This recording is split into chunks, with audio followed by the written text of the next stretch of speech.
I never went to art school, and even when I was in high school, like I didn't do art classes. I would like take photos for fun, but like I wasn't very good at it, and I couldn't draw, I couldn't paint, and my art credit was like orchestra.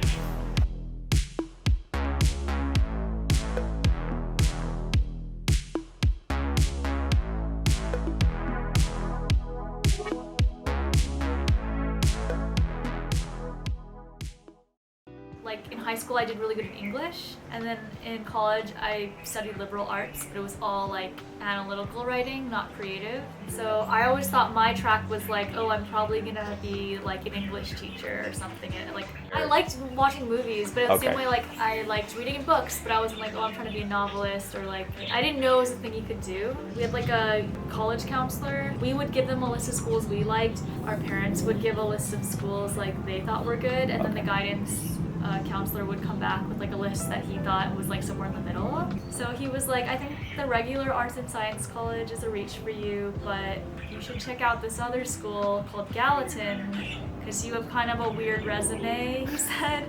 So I just applied and it worked out.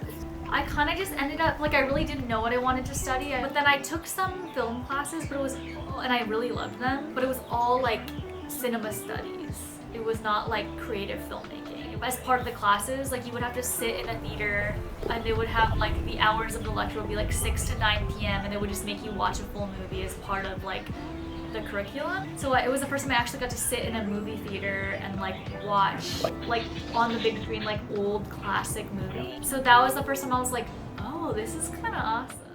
And then knew I liked film and started interning at film companies. Those were like really competitive because everyone wanted to intern at like NBC, like SNL. I found this like tiny distribution company called Zeitgeist Films that had a small tiny office in like Lower Manhattan.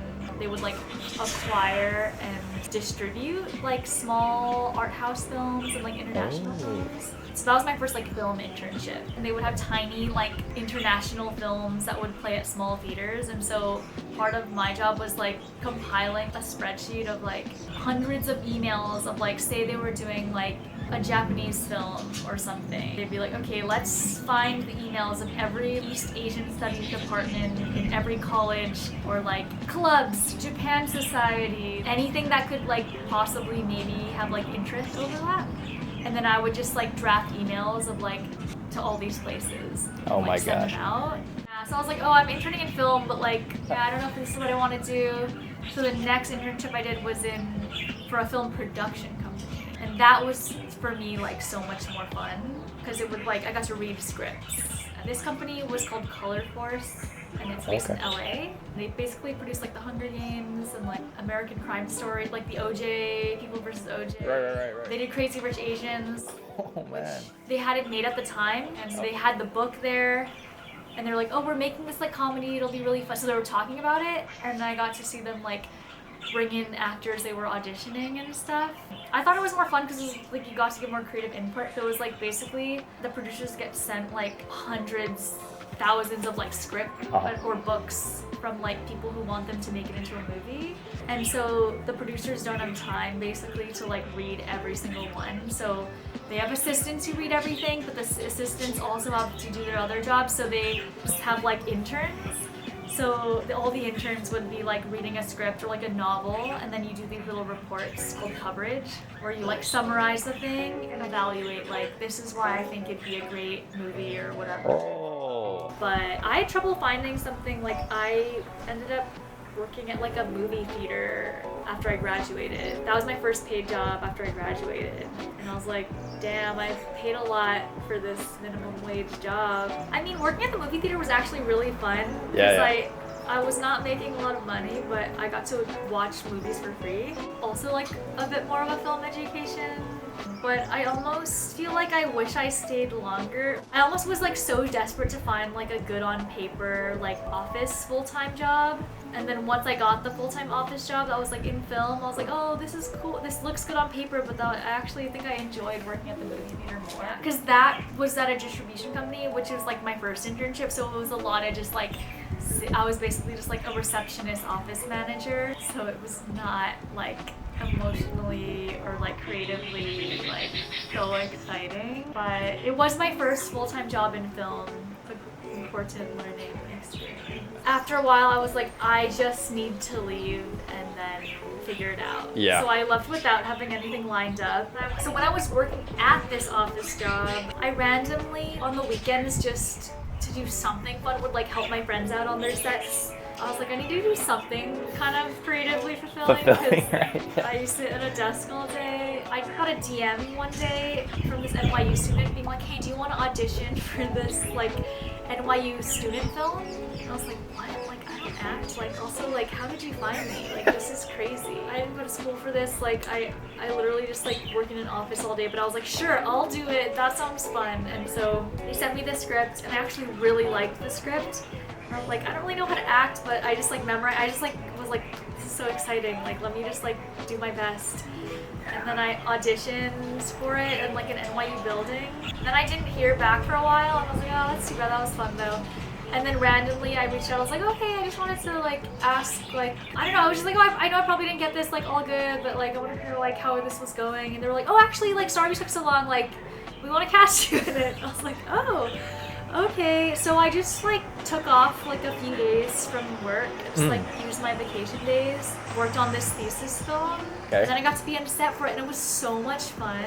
And that was the first time I'd set foot like on a film set, and it was all like undergrad NYU students like operating like really fancy nice cameras, and they were like so organized. Wow. And I was like, whoa, this is really awesome. And I had such a great time. And then I had to go back to my office job, and I was like, damn, this is not what I want to be doing. And I wasn't even like, oh, I want to become an actor. I was just like, oh my god, I want to be on set. Like, this energy is like really special. Then I went back to my job, and I think that was when I was like, oh, I think I need to like get out of here. And then I left, and everyone was like, what are you thinking? Like, this is such a good job. Like, what? I don't know. But I was like, no, I just have to leave. Like, I don't care. And it was like everyone at the job was really nice. Like, they were all nice. They had all been there for a long time and loved it. But I was just like, this is not for me. And then I think I left, and then I just started like, my friends, some of them had PA'd, and so one of them like got me onto this listserv for like art department production assisting. Okay. So people would like call out sick and need someone to fill in for a day. Yeah. And so even though I didn't have a lot of experience, they just like needed someone. So I randomly would do like one-offs for like days on random shows. It was like TV shows. So one of them was like Orange is the New Black. And then I was doing that for a while, and then I also worked at Coffee Shop for a little bit. I was such a bad barista. So I was a script reader, and then I ended up staying there for a while, and then that's the one I had that helped me get my first full-time job, like at a film production company. And that was my most recent full-time job company that I left last year. I was scared to do a full-time job, honestly, because I liked working part-time with them and then doing other stuff on the side, but I was like, you know, this is like a cool opportunity, and I just was like, let me see how this goes with the new production company. And then I ended up staying there for like 4 years. Yeah, how did you like the development side of the production? I really liked it. I felt like even now I like produce a little bit, and I think the development side is like where I'm really comfortable, because I know how to read a script, I know how to give notes, I know how to be like, okay, here's where its strengths are, here's where its weaknesses are. Like, that was a skill I got really good at. And I really like talking to filmmakers, learning about them, and even just like talking through ideas with them. I kept acting in like random short films, like, because I enjoyed it and it was fun, and it was like not what I was trying to do professionally, so it was like low stakes. I got the easiest job on set, and it was like so different than these like office full-time jobs I had, where I was working with these like producers who were like way older than me, because I was still in my early 20s when I was doing those jobs. I think maybe there was one particular one that I acted in that was maybe in 2020, and I just had a really good time, and the director was really, really great, and they were the one who encouraged me, like, oh, if you want to direct, like, send me your scripts, like, I'll give you notes, like, you really should do this, and it was really encouraging. And I think working with that director, I started to be like, okay, I can kind of just like observe more, and so I would kind of watch the director and like see different ways they would like direct their actors or like work with their crew. And so I feel like I was actually learning a lot about how to direct. After being on a few, I was like, oh, like maybe this is like doable. Like, I don't know, like maybe this doesn't seem as crazy because they were small films and I could see most of it happening in front of me. And a lot of the directors were like pretty young, like some of them were still in school. I think the seed was kind of planted. That one director was really encouraging, and then did you tell them like, oh, I'm interested in directing? I think I maybe mentioned it, and then at one point even like sent a draft of a script, like a really bad draft of a script. But they were like so encouraging. It was like, oh, let's get on a phone call. Like, I'll talk you through my notes and here's what I think. But they were like, you should shoot this. Like, just get like a cheap camera, just borrow it. Just like literally just make it like immediately. Like, do it really quickly. Yeah, so super encouraging. And then I was like, then I ended up developing that into my first short. I mean, it was a long time. It was about like a year from when I had the phone call with the director walking me through the first really bad draft that I sent them. But after that, I was like, okay, like I'm gonna just do this. And then I shot it in 2021. It was all like while I was working full time, so it was like on the weekends, or I mean, it's easier with a short because the script was like 8 pages, like 8 minutes long. But then I would just like try to make it better and better, share it with my friends, get notes. And I didn't really know how to write a script, but because of my jobs I knew how to read a script. I didn't know exactly how to fix all the problems, but I could tell if it was bad. Like I could tell it wasn't working, and then once it started to work, I was like, okay, I think this is like okay now. I think my first draft was pretty bad because the characters were not developed, it was just the structure. And one of my friends from college, I shared a draft with him, and he literally was like, I feel like you just wrote this because you want to see like 2 girls make out. I was like, damn, dude, that is harsh. And I was like, okay, I need to work on this. Like, had I just went ahead and made it, and because I was like, because when I had the draft before I got notes, I was like, I feel okay about this. Yeah. And then I was like, oh shit, no, like this needs so much work. And so I feel like it always makes the script a lot better. How did you go from that to like, okay, production time, let's find people to help me on set? Like, how did you go about that? I feel like the first step after the script is like find a good producer. Okay. So that was actually really hard to find. Like finding a producer for a short film is really hard, at least in my experience. Especially I hadn't made anything before, and I didn't like have money to pay someone. I think at some point I like posted on Facebook, like, hey, I'm looking for a producer, help me. And then a friend of mine who's a DP like connected me with a producer, and I was like, look, I know you're totally overqualified, but I just want advice. And he was actually really helpful and super down, and then eventually later reached out. I was like, oh, I'd be down to produce this. The producer was like the first thing, and then I think a lot of it is then just like getting it, financing was the next thing, or just like how to make enough money to get it made. So do you apply for grants or Yeah, I applied for a lot of grants. Okay. I got rejected for most of them because I didn't have any work samples, so there was nothing I could show.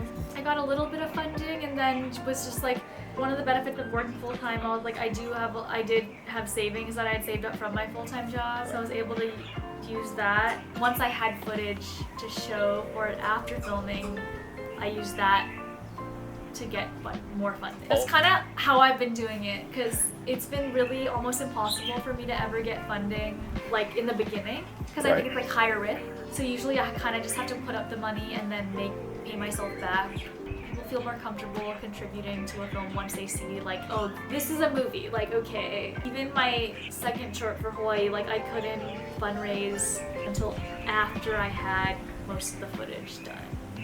For short films, like one of the main avenues is like the film festival circuit. And yours got into like 16 or something like that? Yeah, I mean it was like very surprising and gradual, and like it didn't get into any like huge ones. Because you know, like the way you're taught is like you submit to Tribeca, Sundance, and then so if it doesn't get into those, you're like, oh shit, like no one's gonna see my movie. But then I got to see because it was my first time doing the circuit, I got to see like, oh, it's okay, like it'll find its home, like even if it's a smaller festival, like it'll find its audience, and like it doesn't need to be at the biggest festivals. But yeah, money-wise, like some festivals are more for like building an audience, and like some of them give you screening fees. A lot of Canadian festivals, a lot of European festivals give you a little bit. In the US, there's not a lot of that. A lot of times you actually, for film festivals, you have to like pay to fly yourself out and like house yourself too, so it's actually quite expensive. But it is like an important part of like that can help you build an audience, and like playing at a big festival is kind of like, even if you then want to release it on an online platform, you can say like, hey, this premiered at like Palm Springs, and they'll be like, oh, like, yeah, okay. Like, so the festivals are an important part of the film festival circuit.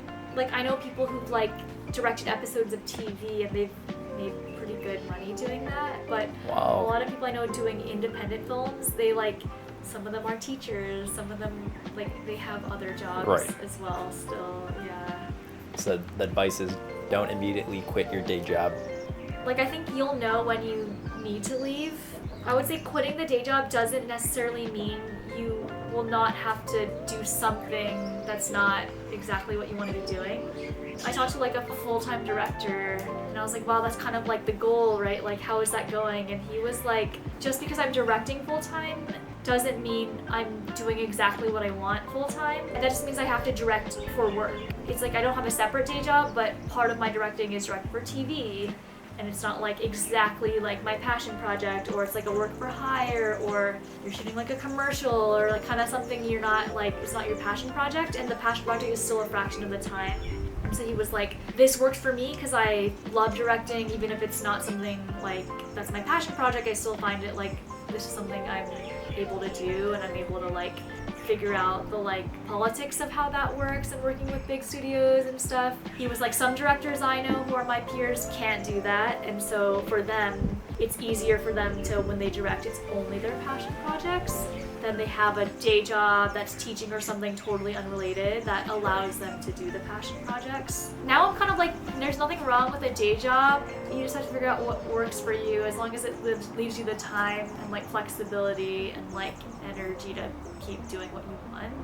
Totally. Yeah, because I know a lot of people who like make a lot of money directing and they don't have a day job, but they're like so burnt out from directing commercials all day. And I was like, I don't know if that's better, right? So even with this one, I kind of knew going in like, oh, it might be hard to find funding until afterwards. So I just like purposefully saved up. I was still working full time. I worked remotely at my job in Hawaii for several months, which was rough, but I did it. I subletted my apartment, lived at home to save up money. Then I did some freelance like fashion jobs to raise money, and so I got enough to get through production.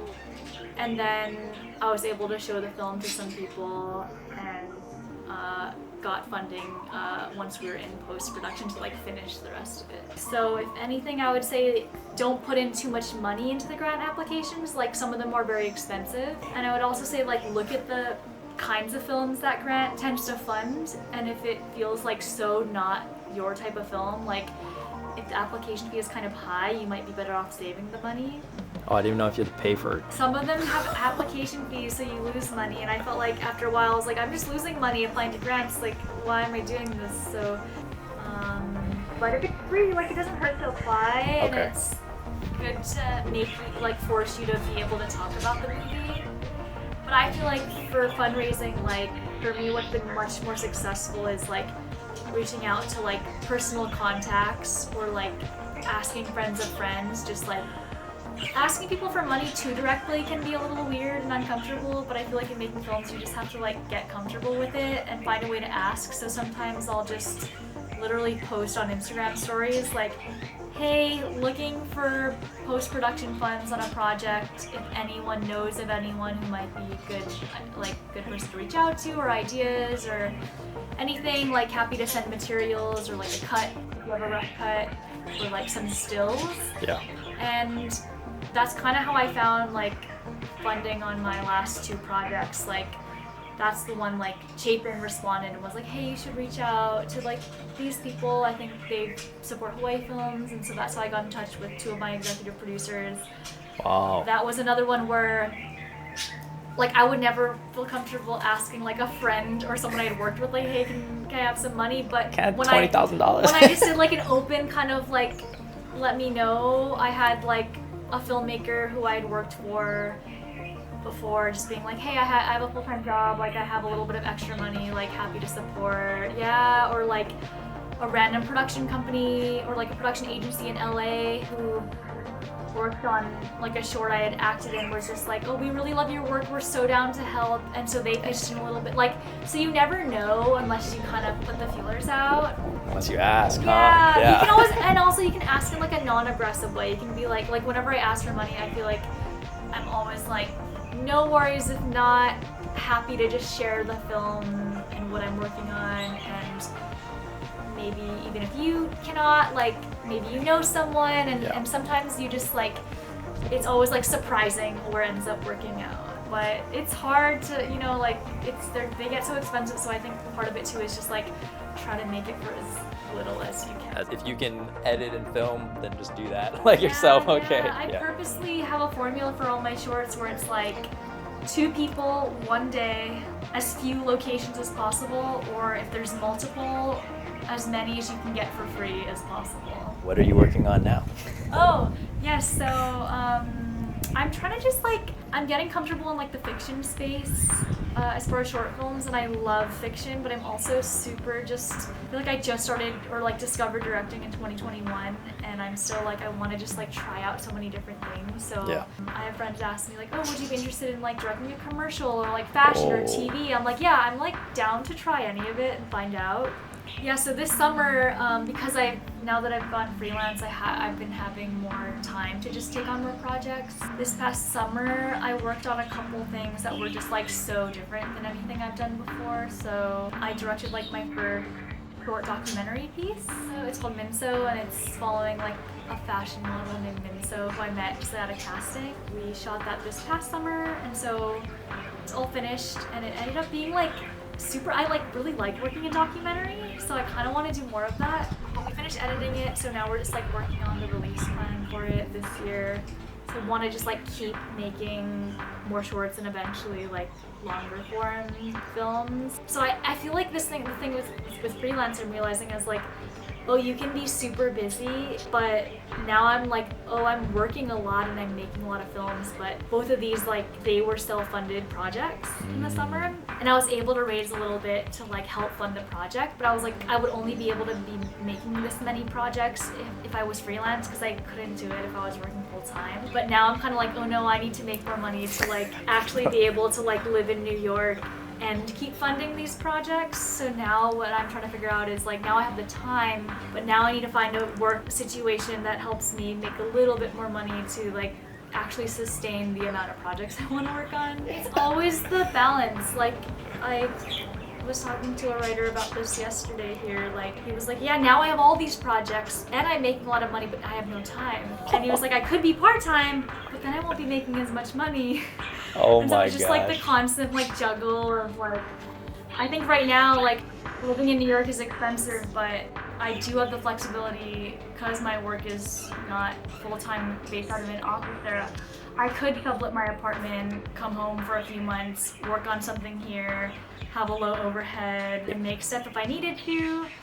But I also know there's more work opportunities, at least for me in New York sometimes, but it's more expensive to live there. So, I mean, for me right now, like, I don't have like a family to support or like kids or anything, so I don't have to worry about making as much money, and I can be a little more flexible with my time. Yeah. But I think, you know, eventually I'll have to figure it keeps shifting, right? The priorities and stuff like that. I mean, I told myself too, I was like, you know, this is the year after I left my full-time job. I was like, I'm just gonna try to make as much as possible, like make as many films as possible. If I run out of money, I'll get another job. Like, I can always get another full-time job. I know how to do that. There are plenty of those around, Yeah. but only so little Emily Jampel dreams, you know? I think so, yeah. But I think there's a middle ground too. Like, I think maybe a part-time, like some structure is also good. Yeah, I think I went really to this far, and now I'm like, okay, maybe somewhere in between. Yeah, we're roll back a little bit. Yeah. But it's hard. I do feel like I am like, oh, why am I so busy? Because a lot of the, yeah. I feel like if you want to make films, just like find a way to do it for fun with your friends for as cheap as possible. Just like take the pressure off of yourself because I think once you raise like a big budget and have all these people involved, it feels like maybe there's a lot of pressure to do it a certain way, and I feel like especially when you're starting out, it's good to be able to like take risks or like mess up a little bit and learn and like play around and not be so precious about it. So I think doing projects like on the weekends with your friends, like shoot it with whatever camera you can find or just borrow, have your friends act in it, write a script that will fit that kind of thing, and then, you know, make it and have fun, or just even have fun and like see how, be like, oh, do I enjoy directing? Like what parts of this do I enjoy? And then if it's low pressure, you can edit it, and then if you don't like how it turns out, like you don't have to show anybody. I think a lot of the filmmaking process, at least early on, it's a lot of, even when I was making my first short, a lot of it was like a test of like, what does it feel like to actually direct a film? Like, do I enjoy this? Because a lot of times it's so stressful. I'm like, oh, this is part of directing too. Like, oh, everything's going wrong. It's like we haven't even, I think a lot of people like think directing is just being on set, looking at the monitor and like telling, like directing the actors and all that. But like directing is also like the several months before when you're like trying to raise money and everything you can, or like when all the actors have to drop out because their schedules change, or like when you're getting rejected from film festivals, like that's all part of directing too. So I think it's good to like see how you operate in these different situations and parts of directing to know like, oh, is this actually something I want to keep doing? Because if you only enjoy the standing behind like the monitor and like being on set directing part of it, like, and you're miserable the rest of the time, that's actually like maybe like 10% of what that is to like be a career director. Yeah, you kind of have to figure out something to do for money regardless, whether that's directing for money or a job that like has nothing to do with film that helps you do the thing that you want to be doing. Right. Which I'm still figuring out, so I don't know if that's really advice. No, but just to be prepared, like it's, even people I know making features are still trying to figure out that equation. I really feel like working for producers taught me so much. Oh, one of the best pieces of advice I got was from another director. They said the best piece of advice they had received was like someone who said, don't let your personal insecurity or like feelings about your own work get in the way of someone else's experience of it. I have had the tendency of kind of putting out disclaimers of like, oh, it's really low budget, or like, oh, it's my first film, like I'm still learning a lot. And they were kind of like, you're like selfishly letting your ego like get in the way of someone else's experience of it, and just like you're robbing them of just having like a pure experience of the work, and just like don't do that. And so I've been trying to be better about that. It's still good to be critical of your own work and to learn from it, but instead of dwelling on it, just like take that to the next project. So I think that's another reason I try to not let too much time pass in between projects. Like I think even the decision to leave my first full-time job, I always will hope, and in an ideal scenario kind of wait, like hoping the ideal situation will come that will then allow me to leave. I was like, oh cool, I'll just put out feelers for other jobs, I'll find the great next thing and I'll hop right on over to that. That did like doesn't happen like that, and then I just left on instinct, and I was like, this is kind of a bad idea, and all my coworkers were like, this is a bad idea, you don't have anything lined up. But only because I happened to like be free on that did I get to PA, and then only because I happened to be PAing did that script reader job out of left field come up, and follow the instinct even if it looks kind of crazy on paper, and you just figure it out, right? Like it may look kind of questionable to like be like go from like a fancy office job to like being a barista at this random like vegan cafe that I was working at, but it was still like, oh, I was like, I know why I'm doing this and it's the right choice. A lot of the cooler stuff on paper is not so fun to like live day to day. And I think as I get older, I'm like, it literally does, the paper doesn't matter. The paper doesn't matter. Thanks for doing this. Oh yeah, thank you. Sorry you're like cooking and blinded. Like I know.